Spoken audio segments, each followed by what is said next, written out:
ఈరోజు మా మావయ్య గారు పుష్యమ్మ గారి 85వ జన్మదినోత్సవం. ఆయన ఇలాగ ఆయురారోగ్య ఐశ్వర్యాలతో ఉండాలని ఆకాంక్షిద్దాం. అలాగే ఆయన కంఠంలో మధుర స్వరంలో రుక్మిణీ కళ్యాణంలోని పోతన భాగవతంలోని పద్యాలు విన్నాను చూడండి. అగ్నిజ్యోతనుడి ద్వారా పంపిన ఆవిడ సందేశంలోని పద్యాలు ఆయన వాక్కులో విందాం. అమృత వాక్కులో ఎంత మధురంగా పాడతారు చూడండి. ఆయన ఈ వయసులో అద్భుతంగా పాడారు. విని ఆనందిద్దాం. శ్రీయుతమూర్తి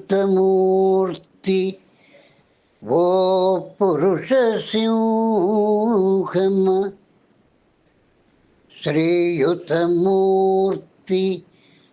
ఓ పురుష సింహమ, సింహము పాలి సొమ్ము గోమాయువు గోరు చందమున, మత్తుడు చైద్యుడు నీ పదంబుజాయిని అయిన నన్ను తాకొని పోయదనంచు ఉన్నవాడు.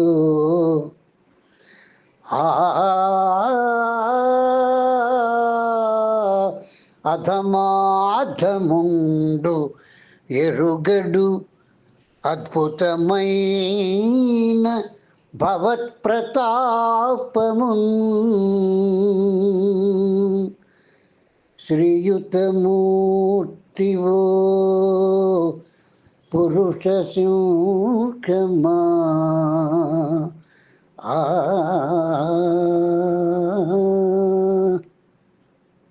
ఇటువంటి మరిన్ని పద్య కుసుమాలు వినడానికి మీరు ఉషాశాస్త్రి డైరీస్ని సబ్స్క్రైబ్ చేయండి, లైక్ చేయండి, చూస్తూనే ఉండండి.